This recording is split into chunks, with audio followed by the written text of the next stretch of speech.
बस्नु पर्ने हो के हो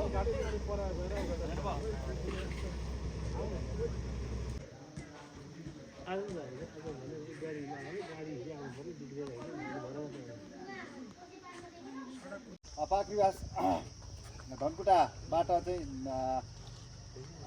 सङ्घीय बानी एवं पूर्व मन्त्री नेपाल सरकारका पूर्व मन्त्री राजेन्द्र कुमार राईज्यूबाट रिबन काटेर हामी यहाँबाट प्रवेश गर्दै औपचारिक कार्यक्रममा जानेछौँ।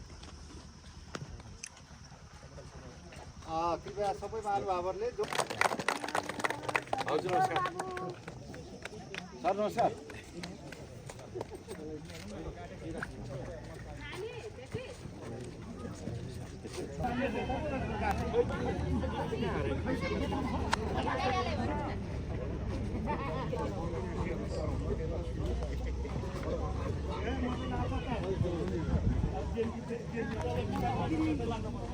आराम हुन्छ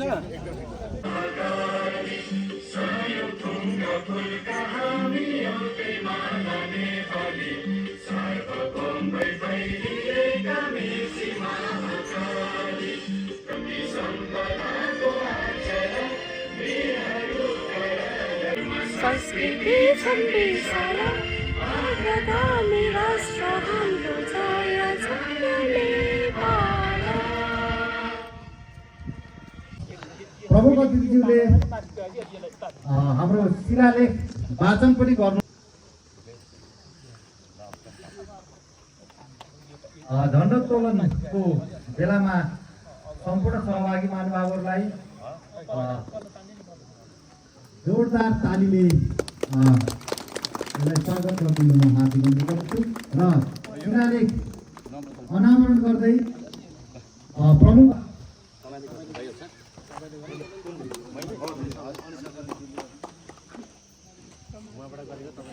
अनुसार शिलालेखलाई मैले नै वाचन गरेँ। 3 नम्बर वडा कार्यालय पाखरीवास नगरपालिका धनकुटा नेपाल सरकार पाखरीवास नगरपालिका संयुक्त लगानीबाट पहिलो चरणको 650 मिटर पाखरीवास नगरपालिका वडा नम्बर 3 अन्तर्गत सिंहदेवी मोगाखोला बोक्रे सडक कालोपत्रे समूह घाटन पूर्व मन्त्री माननीय श्री राजेन्द्र कुमार राईज्यूको बाहुलीबाट सुसम्पन्न भयो। ज्ञानबहादुर गुरुङ नगर प्रमुख, नम्रता गौतम नगर प्रमुख, सरोज राई वडा अध्यक्ष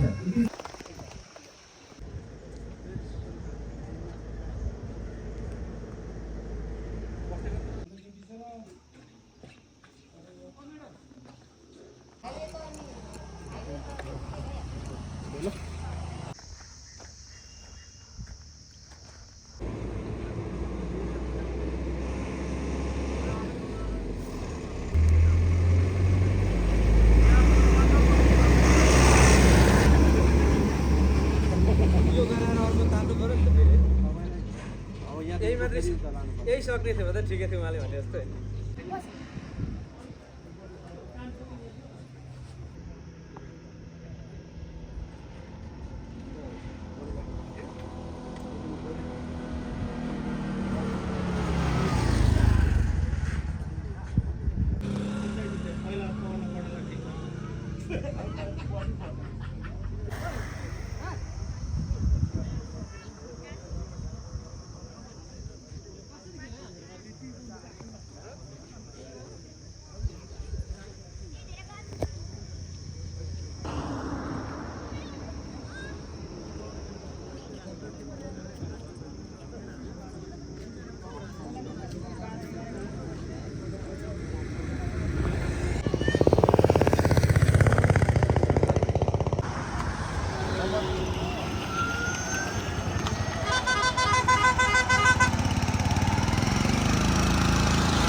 नमस्कार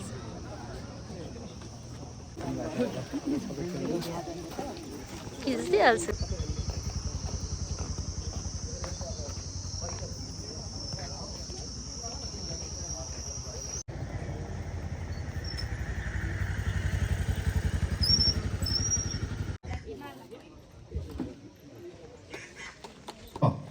पाखरीबास नगरपालिकाको समेतपूर्वक अनुदान रु 1,21,20,000। पाखरीबास नगरपालिकाको साझेदारी रकम 80,80,000। कुल लागत अनुमान रकम 2,1,95,16,714।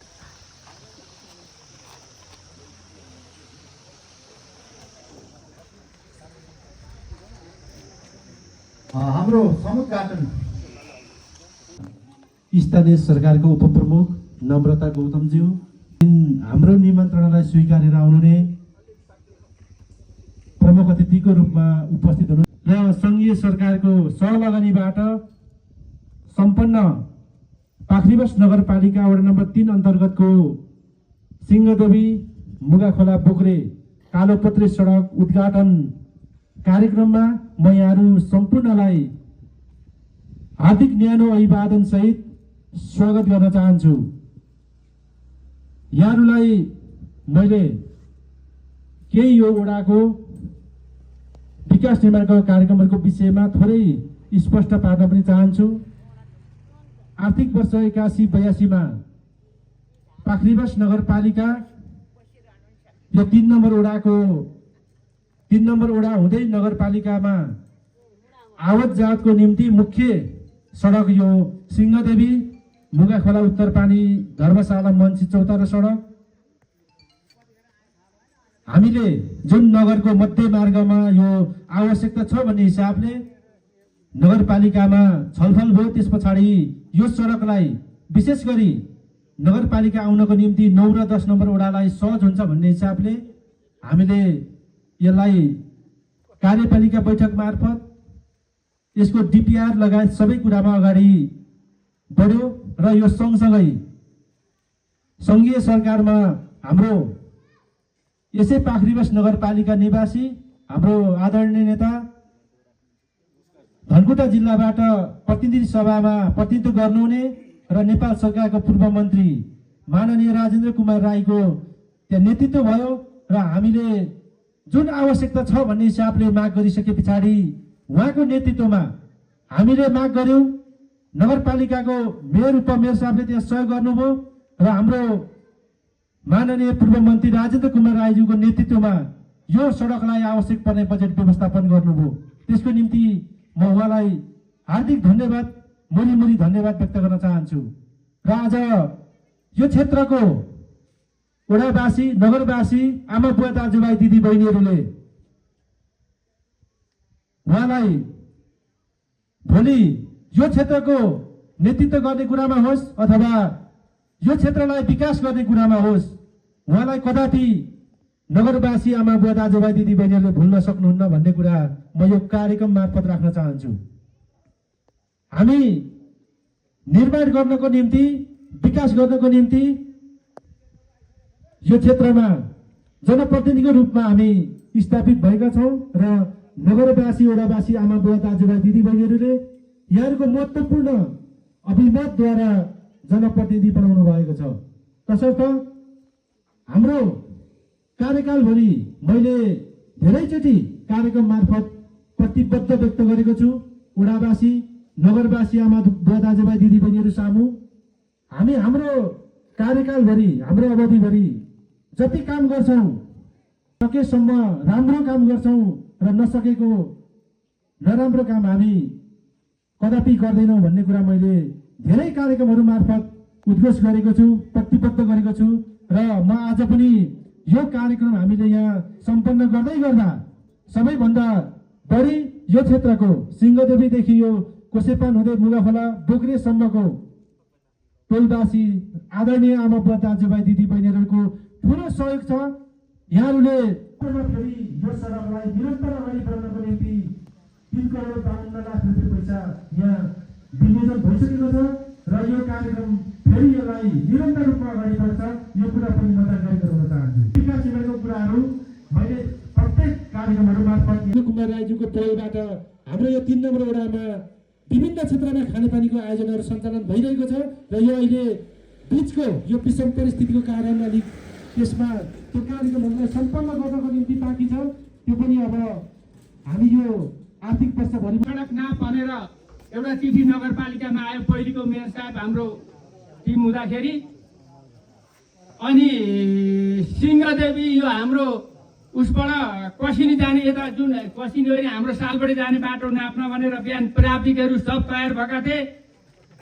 हाम्रो सोभित निरौलाको अब अलि हडखडाइ गडबडीले गर्दाखेरि त्यतिखेर त्यताको बाटो चाहिँ गडाङमडाङ बिहान सर्वे सबै थोक लिएर आउँदा नाप्न नमिलेर झगडा हुने भएर अनि त्यहाँबाट मेयर साहबले चाहिँ 7 किलोमिटर उत्तरपानीसम्म 7 किलोमिटर धर्मशालादेखि गम्भीर मन्त्री चौधरीको बाटो नाप्ने भनेर त्यतिखेर डिपिआर भयो। त्यही डिपिआर अन्तर्गत चाहिँ पैसा आएको पहिलो वर्ष आयो 1,70,00,000। अनि हामीहरू 3टै वार्डका एउटै पार्टीका वडा अध्यक्ष पनि अब यो चाहिँ सदरमुकामको छेउछाउ पनि पर्ने। अनि सरोजसँग सल्लाह के भयो भने सरोजले पर हाम्रो पहिलेको वडा अध्यक्षको घरसम्म हो, गाडी पनि जाँदैन, हालत छ, के गर्ने, बरु अहिलेको साल चाहिँ यता लाउँ भन्ने कुरो भएर हाम्रै समझदारीमा सरोजले यता लाएर ग्राभेल त्यहाँसम्म भयो, ड्रेन र ग्राभेल 2.5 करोड पैसा आयो हाम्रो नगरको साझेदारी सहित। अनि त्यो चाहिँ समझदारीमा यतातिर अलिकति बजार पनि यो पाइराज फारममा पर्यटकहरू आउने सबै पिच उकिएको छ, सबै खाल्डा छ, हेर्दा पनि नराम्रो हो भनेर सरोजसँग सल्लाह भयो। लु न त त्यसो भए 1.5 करोडले यता यो गरौँ पिच, त्यसमा हामीहरू गर्छौँ भने अहिले सरोजले भनेको 200 मिटर उता ढलाइ भएको 9 र 10मा त्यो 1.5 करोडले यहाँ गरियो। अहिले फेरि परिस्थिति अहिले जे भए पनि अगाडि नै पैसा माथिको 2 करोड 12 लाख र हाम्रो नगरले हाल्ने 40% गरेर 3 करोड 52 लाख पैसा यो सिंहदेवी उत्तरपानी धर्मशाला मन्त्री चौधरा भन्ने सडकमा फेरि त्यो पैसा अहिले आएको छ तेरिएर। अब अहिले पनि मोटामोटी हामीहरूले अस्ति समझदारी के गरेको छ भने अब यो 3 नम्बर अलिकति बजार पनि एरिया भएर अलिकति बेसी यतै गरौँ, नौरथ आउनु भनेको छ र हाम्रो 3 करोड 52 लाख पैसा आउँछ नै भन्ने मैले पनि बुझेको छु। र अब टेन्डर लाग्दैछ, इस्टिमेट भइसक्यो। अब हुन त सबैले आवश्यक छ, हाम्रो झन् तल गम्भीरसम्म बाटो छ, यो हालत यस्तो हिलाले आइएको छ। अब सबै पैसा दिउँ भने यताका जनता पनि सबै उस्तै 9 नम्बरका नि उस्तै सबैले मिलाएर गर्ने भनेर अस्ति इस्टिमेट गरेर ल्याएको छ। अब 2-4 दिनमा टेन्डर निस्किन्छ होला। अघि हाकिम साहबले भन्दै हुन्थ्यो चुम्माकै पनि केही मान्छे अर्थ मन्त्रालयतिर छन्, पुरा गरिरहेका छौँ। यो डिप पैसा हाल्न सजिलो छ, डिपिआर नभएको भए नहुने पैसा हाल्नै नमिल्ने अरे त्यही भएको छ। यो बाटो सालदेखि गम्भीरसम्म 7 किलोमिटर डिपिआर भएको कारणले पैसा आइरहेको छ। अब यसलाई पनि निरन्तरताको लागि हाम्रो माननीय ज्यू हाम्रो उद्घाटन गरिरहेको छौँ। यो बाटोको उद्घाटन गरिराख्दाखेरि तपाईँहरूको मनमा कौतूहलहरू हुन सक्छ, यो स्वाभाविक हो। तपाईँहरूलाई म निवेदन गर्न चाहन्छु, आग्रह गर्न चाहन्छु, हामी नेपाली जनताले लामो त्याग र बलिदान गरेर नेपालमा लोकतन्त्र गणतन्त्र स्थापना गरेको। यो लोकतन्त्र गणतन्त्र स्थापना गर्दाखेरि सयौं नेपाली जनताहरूले आफ्नो ज्यान गुमाएका छन्। सयौं जनताहरूले यो गणतन्त्र लोकतन्त्रलाई स्थापना गर्नका निम्ति ठुलो योगदान गर्नुभएको छ। त्यसैले गर्दाखेरि म यो गणतन्त्र लोकतन्त्र संघीयता समावेशी ल्याउनका निम्ति साथ प्राप्त गर्ने ती शहीदहरूदेखि हिलेसम्म पिच हुँदैछ। त्यसै गरिकन किमाथानका, त्यसै गरिकन जोगमणीबाट यहीँबाट राष्ट्रिय गौरवका यानहरू महत्त्वपूर्ण आजहरू बढिरहेका छन्। त्यसै गरिकन म तपाईँहरूलाई भन्न चाहन्छु, आज धनकुटामा सयौं स्कुल भवनहरू निर्माण भए, स्वास्थ्य चौकी भवनहरू निर्माण भए, आज आधारभूत हस्पिटल पाखरीबासमा बन्दैछ, थुप्रै खेल मैदानहरू निर्माण भए। हिजो म खानेपानी मन्त्री हुँदाखेरि मलाई सदनमा प्रश्न उठ्दै थियो, धनकुटामा धेरै किन पैसा गयो भनेर। जम्मा 2 अरब 50 करोड पैसाको व्यवस्थामा थियो। मैले त्यहाँको जनताले मलाई यो ठाउँमा प्रतिनिधि गर्नु पठाएको छ। त्यहाँका जनताका आधारभूत आवश्यकता के हुन् त्यसलाई मैले सम्बोधन गर्नुपर्छ। मैले भने त्यहाँको जनताकोलाई मैले बिर्सिन सक्दिनँ र त्यहाँको जनताप्रति म वफादार हुनुपर्छ। त्यसैले गर्दाखेरि मैले सदनमा भनेको थिएँ, माफ गर्नुहोस्, क्षमा गर्नुहोस्, यसचोटि त्यो ठाउँबाट त्यहाँको जनताले चुनेर मलाई प्रतिनिधि पठाएको हुँदाखेरि म खानेपानी मन्त्री भएको हुनाले मैले यो ठाउँमा धेरै पैसा मेरो जिल्लामा हालेको मैले त्यही भनेको थिएँ। त्यसै गरिकन आज चारैतिर सडकहरू निर्माण भइरहेका छन्। आज हिले उत्तरपानी छिन्ताङ पिच बन्दैछ गरिकन मूलघाट सफाई पिच बन्दैछ, त्यसै गरिकन 12 क्षेत्र चतरा पिच बन्दैछ, त्यसै गरिकन महालक्ष्मीको चान्मदेखि डाँडागाउँ पिच बन्दैछ, त्यसै गरिकन सिद्धदेखि जितपुर पिच बन्दैछ। हामीले जुन दिनदेखि जनप्रतिनिधि भयौँ जनताको भावनालाई शिरमा राखेर तीव्र ढङ्गले विकास भइरहेछ। त्यसै गरिकन म तपाईँहरूलाई भन्न चाहन्छु, आज हामी धनकुटामा जनप्रतिनिधि भएको झन्डै 8 वर्ष बित्यो, 9 वर्ष लाग्न लाग्यो। यति बेला हामीले जनताको जीवनमा के परिवर्तन आयो त? यो परिवर्तन हामीले हेर्न पर्छ। हामी तपाईँहरूलाई म भन्न चाहन्छु, हाम्रो धनकुटामा झन्डै 70% गरिबीहरू थियो। अहिले हामीले गरिबी नै 5 वर्षमा गरिबी झारेका छौँ। जनताको इन्कम त्यस बेला 500 देखि 1300 थियो, अहिले 1300 देखि 3300 पुगेको छ। सुशासनको क्षेत्रमा हामीले हरेक वार्डमा आधारभूत स्वास्थ्य चौकी छ, हरेक ठाउँमा हामीले जनताको सेवाको निम्ति वार्ड कार्यालयले काम गरिरहेको छ। त्यसै गरिकन हरेक जनताको समस्यालाई हल गर्नका निम्ति हरेक ठाउँमा कामहरू तीव्र गतिले भइरहेछ। म भन्न चाहन्छु, यो देशमा गणतन्त्र आइसकेपछि, यो मुलुकमा संहिता आइसकेपछि जनताको जीवनमा ठुलो परिवर्तन भएको छ। आज पनि जरिन्छ, जब छोरा मान्छे र छोरी मान्छेको बिहा हुन्छ तब उसलाई आइरन चक्की दिन्छ फ्री रूपमा। उसले चाहिँ के भने बच्चा राम्रो होस् भनेर सरकारको लगानी छ। जब बच्चा जन्मिन्छ, चाहे आधारभूत स्वास्थ्य चौकीमा होस् चाहे हेल्थ पोस्टमा, उसले 3000 पैसा पाउँछ। जब बच्चा हिँड्न थाल्छ, स्कुल जान्छ, उसले टिफिन छौँ भनेर हामीले यसलाई शर्त राखेका छौँ र हामीले